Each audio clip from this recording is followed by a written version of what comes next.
الحمدللہ والصلاة والسلام علی رسول اللہ وعلی آلہ واصحابہ اجمعین اما بعد اعوذ باللہ السمیع العلیم من الشیطان الرجیم من ہمزہ ونفخہ ونفثہ بسم اللہ الرحمن الرحیم رب اشرح لی صدری ویسر لی امری واحلل عقدۃ من لسانی یفقہوا قولی رب ارحمہما کما ربیانی صغیرا آمین۔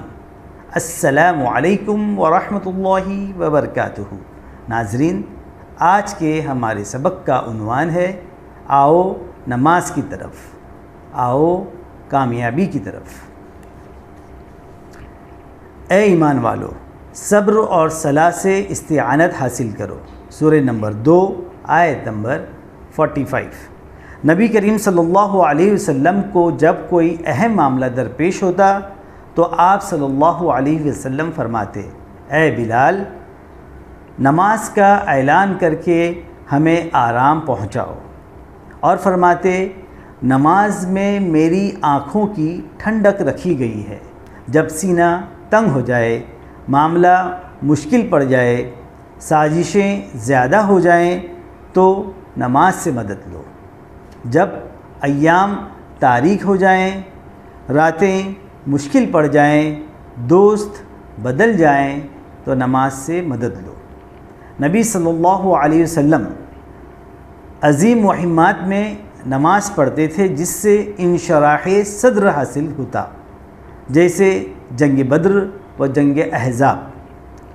صاحب فتح الباری حافظ ابن حجر کے بارے میں لوگوں نے ذکر کیا ہے کہ وہ مصر کے ایک قلعے کی طرف سفر کر رہے تھے، راستے میں چوروں نے گھیر لیا، وہ نماز پڑھنے کھڑے ہو گئے تو اللہ نے ان کی یہ مصیبت دور کر دی۔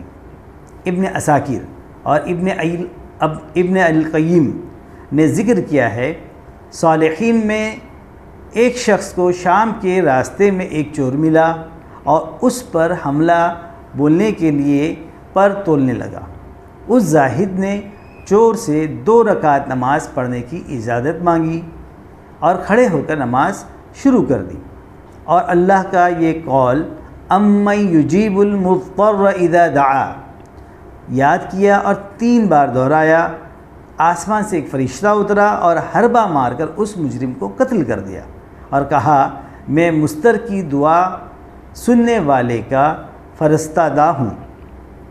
اللہ تعالیٰ قرآن مجید میں فرماتے ہیں، سورہ نمبر 20 آیت نمبر 132 میں، اپنے گھر والوں کو نماز کا حکم دو اور اس پر پابندی سے عمل کرو۔ دوسری جگہ فرماتے ہیں، سورہ نمبر 29 آیت نمبر 45 میں، بلا شبہ نماز فحش اور منکر سے روکتی ہے۔ ایک جگہ اور ارشاد فرمایا، سورہ نمبر 4 آیت نمبر 103، بے شک نماز مومنین پر وقت کے ساتھ فرض ہے۔ شرح صدر کرنے اور رنج و فکر کرنے والا ایک اور عمل ہے ہمارے نبی صلی اللہ علیہ وسلم پر درود و سلام پڑھنا۔ فرمایا، اے ایمان والو، نبی پر درود و سلام پڑھو۔ امام ترمذی نے صحیح حدیث نقل کی ہے کہ ابی بن کعب رضی اللہ تعالیٰ عنہ نے پوچھا، یا رسول اللہ، کتنی مرتبہ آپ پر درود بھیجوں؟ فرمایا، جتنا چاہو۔ پوچھا، 1/4؟ فرمایا، ٹھیک ہے، اس سے زیادہ کرو تو بہتر ہے۔ پوچھا، 2/3؟ فرمایا، ٹھیک ہے، لیکن اس سے اور بڑھا دو تو اور ٹھیک ہے۔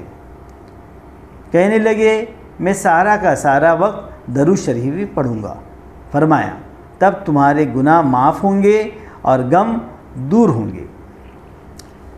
اس حدیث کا ایک شاہد بھی ہے جو اس کی دلیل ہے کہ سید الخلائق پر درود و سلام سے تفکرات دور ہو جاتے ہیں۔ فرمایا، جس نے مجھ پر 1 بار درود و سلام پڑھا، اللہ 10 بار اس پر رحمت بھیجے گا۔ جمعہ کی رات اور جمعہ کے دن میں مجھ پر زیادہ سے زیادہ سلام بھیجو، کیونکہ تمہارا سلام مجھ پر پیش کیا جاتا ہے۔ لوگوں نے پوچھا، ہمارا سلام آپ پر کیسے پیش ہوگا؟ آپ کی تو ہڈیاں گل جائیں گی۔ فرمایا، اللہ نے زمین پر حرام کر دیا ہے کہ وہ نبیوں کے جسم کو کھائے، لہٰذا جو آپ صلی اللہ علیہ وسلم کی اطاعت کرتے ہیں، آپ پر اتارے گئے نور کے پیچھے چلتے ہیں، انہیں انشراح صدر بھی حاصل ہوتا ہے اور ان کا نام روشن ہوتا ہے اور عزتیں بھی ملتی ہیں اور عزتیں بھی بڑھتی ہیں۔ ابن تیمیہ رحمہ اللہ فرماتے ہیں سب سے بہتر درود ابراہیمی ہے، یعنی اللہم صلی علی محمد وعلی آل محمد کما صلیت علی ابراہیم وعلی آل ابراہیم انک حمید مجید، اللہم بارک علی محمد وعلی آل محمد کما بارکت علی ابراہیم وعلی آل ابراہیم انک حمید مجید۔